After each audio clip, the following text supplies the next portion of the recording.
លខូក៏ដូចជាសួស្តីអ្នកទាំងអស់គ្នាខ្ញុំឈ្មោះសេងសុកលីលីមកពីក្រុម SV7 ហើយថ្ងៃនេះខ្ញុំនឹងមកនិយាយពី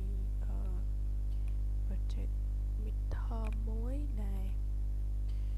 ខ្ញុំនិយាយទៅព័ន្ធទៅនឹង function នៅក្នុង Python ដែលមាន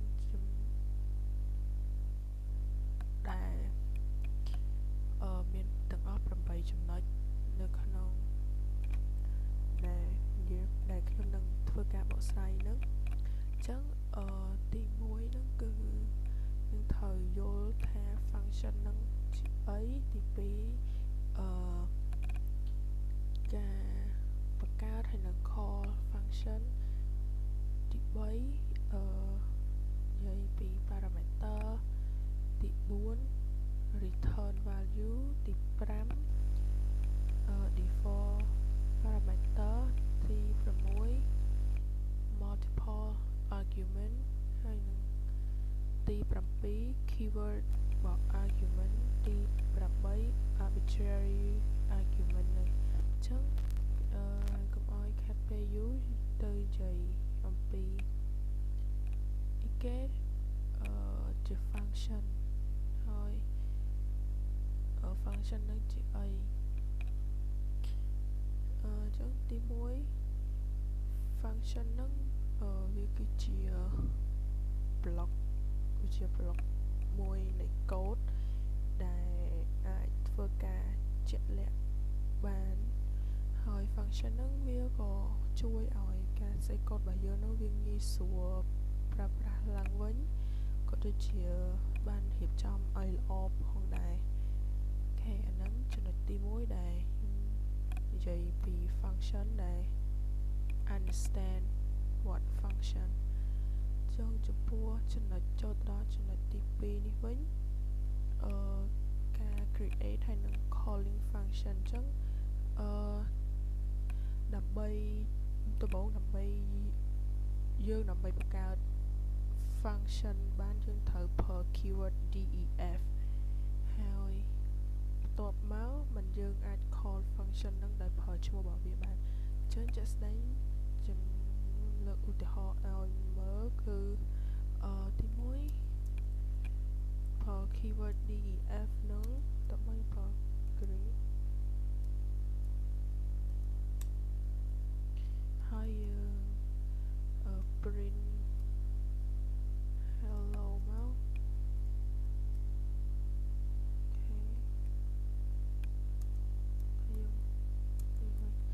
ចង់នេះយើងបាន create ហើយនឹង call ហៅ function មកហើយអញ្ចឹងចំណុចទី2ខ្ញុំបាននិយាយបញ្យល់ប្រាប់ក៏ដូចជាលោកឧទាហរណ៍មកហើយអញ្ចឹងយើង move ទៅចំណុចទី3ដែលនិយាយអំពី parameter input អញ្ចឹងអីទៅជា parameter អញ្ចឹង parameter នឹងវាគឺជា value មួយដែលយើងអាចបញ្ជូនបានទៅក្នុង function នឹងហើយចំពោះនេះវិញខ្ញុំឧទាហរណ៍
trong ok chẳngនេះគឺជាឧទាហរណ៍ចំពោះ parameter input ហ្នឹងអញ្ចឹងយើងបានលើកឧទាហរណ៍ហើយអញ្ចឹងយើង move ទៅចំណុចទី4ម្ដងដែលនិយាយពី return value ហ្នឹងអញ្ចឹងreturn value ហ្នឹងវាគឺជា result ដែល function ហ្នឹង return មកដែលគឺជាលទ្ធផលមួយដែល function ហ្នឹងវិលត្រឡប់មកវិញ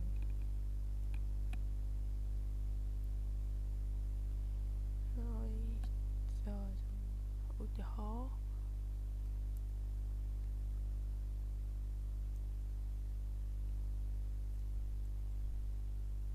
ចឹងយើងប្រើ df ហើយប្រើ add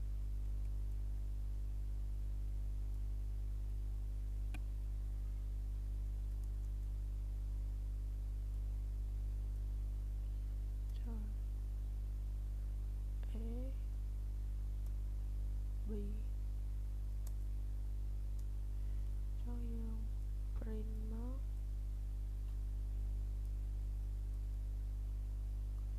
add b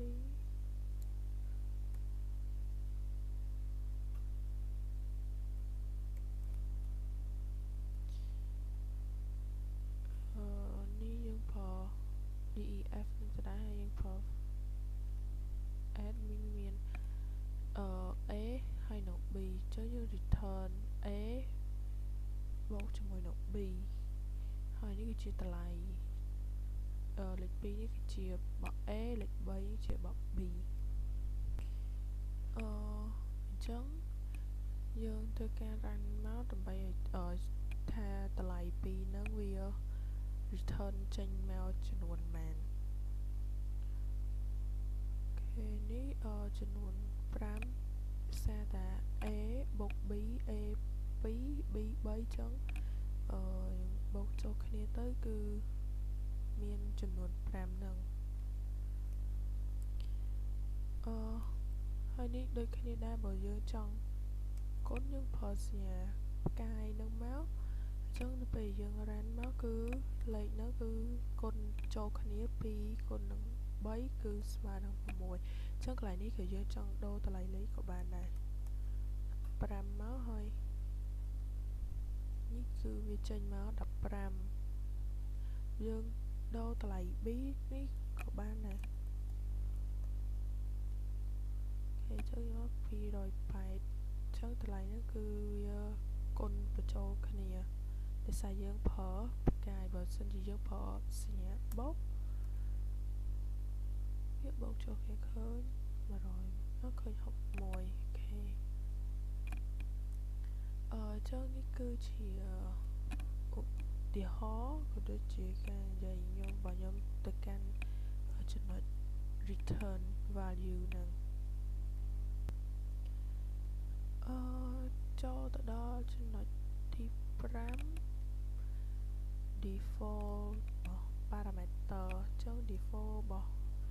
parameter ហ្នឹងវាគឺជាការកំណត់តម្លៃរបស់ default សម្រាប់ function ហ្នឹងហើយបើសិនបើជាអត់មាន value បញ្ចូលទេនោះ function ហ្នឹងវាប្រើ default value អញ្ចឹងឧទាហរណ៍ចំពោះ default parameter ហ្នឹង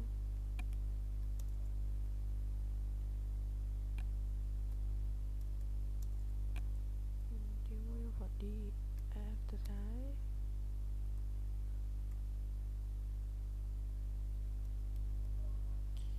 name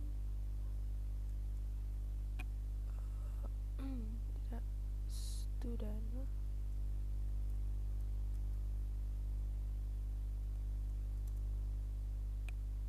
ហើយយើង print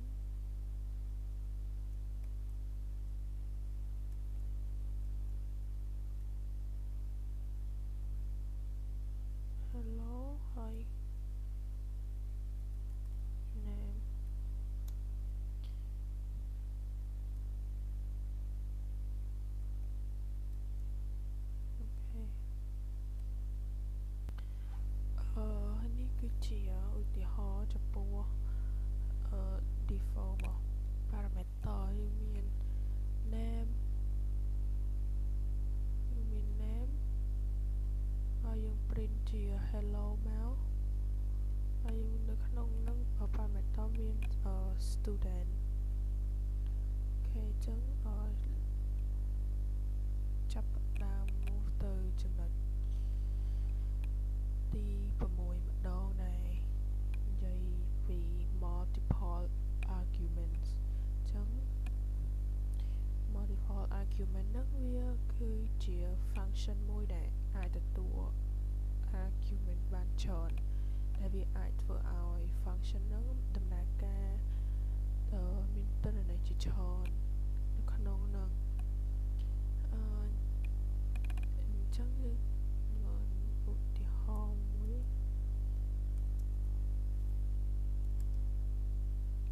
អញ្ចឹងឧទាហរណ៍ก่อนនេះ f add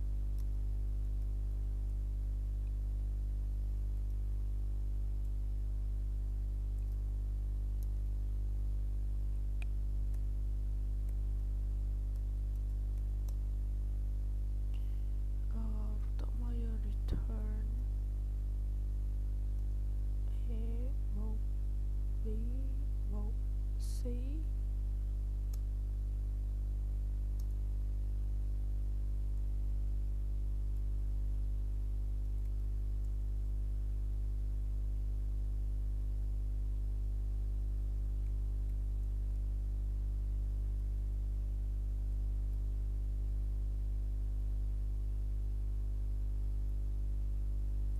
អញ្ចឹងនេះគឺជាតម្លៃរបស់ a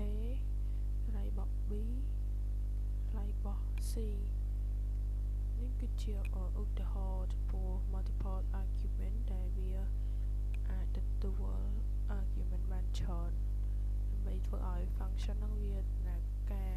ទិន្នន័យបានច្រើនដូចគ្នាអញ្ចឹងយើងសាក run ទាំងអស់គ្នាមកអញ្ចឹងនេះគឺវាធ្វើការបូកតម្លៃនឹងតគ្នាអញ្ចឹង1បូក2 3 3បូក3គឺ6អូខេអញ្ចឹងយើងចង់ដកដាក់នេះផលមកអញ្ចឹងយើងសាកបូកទាំងអស់គ្នាទៅ3បូក7 10អញ្ចឹងចេញ10មែនអត់នេះគឺចេញតម្លៃមក return មក10អូខេនេះគឺជាតកតងជាមួយនឹងចំណុចទី6ដែលនិយាយពី multiple argument ហ្នឹងអញ្ចឹងចូលទៅដល់ចំណុចទី7 keyword របស់ argument អញ្ចឹងតកតងជាមួយនឹង keyword របស់ argument ហ្នឹងគឺវាអនុញ្ញាតឲ្យយើងបញ្ចូល argument ដោយប្រើឈ្មោះរបស់ parameter ហ្នឹងអញ្ចឹងទៅមើលឧទាហរណ៍ទាំងអស់គ្នាមក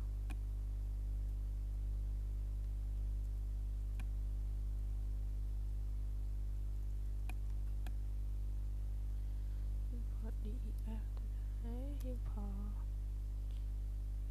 parameter student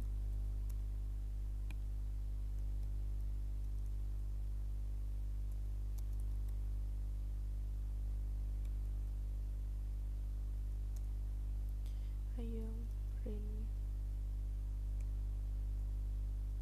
name ហើយ age អាយុហើយតមក student អាយុ22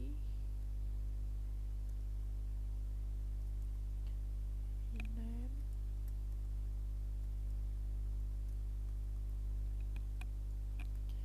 អូខេនេះគឺជាឧទាហរណ៍ខ្ញុំបានសរសេរមកហ្នឹងគឺយើងប្រើតែវាអនុញ្ញាតឲ្យយើងបញ្ចូល argument បានដោយប្រើឈ្មោះរបស់ parameter ហ្នឹងអញ្ចឹង parameter មានប៉ុណ្ណឹងខ្ញុំបានសរសេរហ្នឹងហើយអញ្ចឹងនេះជាចំណុចទី7ហើយចូលទៅដល់ចំណុចទី8ចុងក្រោយគេនេះគឺ arbitrary argument ដែល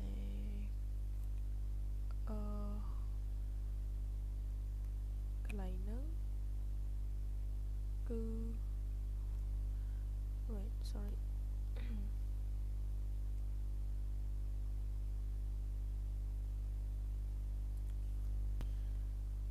ចំពោះ arbitrary argument ហ្នឹងមាន arg ផ្កាយ1 args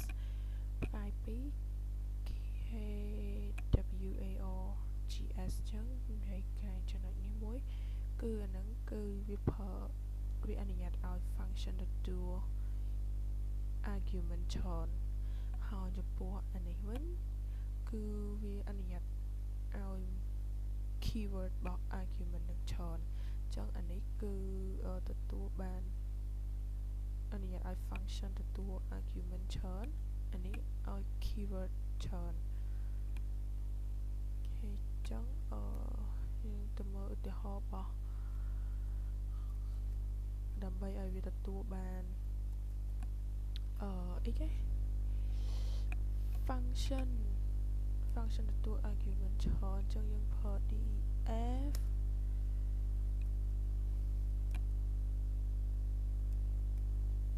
number មកនិង s ផងហើយ print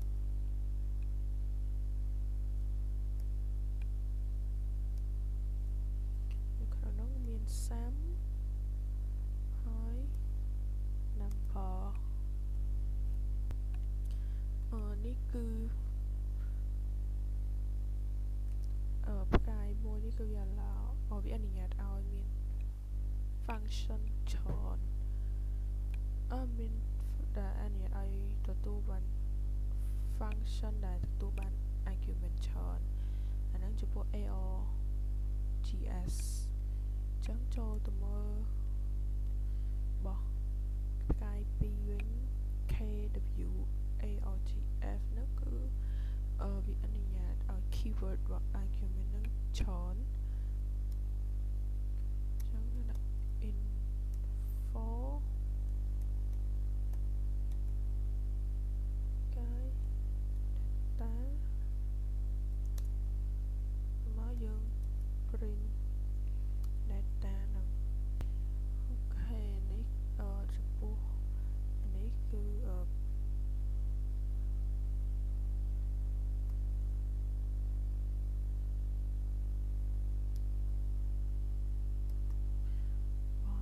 គឺវាអនុញ្ញាតឲ្យ keyword របស់ argument ហ្នឹងវាមានច្រើនទទួលបានច្រើនចឹងសរុបមកខ្ញុំនិយាយរៀបរាប់ពីមួយចំណុចហើយអស់ហើយបានបង្ហាញពី function របស់ Python ហ្នឹងតាំងពីទី1រហូតដល់ទី8ហ្នឹងចឹងចុងក្រោយសូមអរគុណ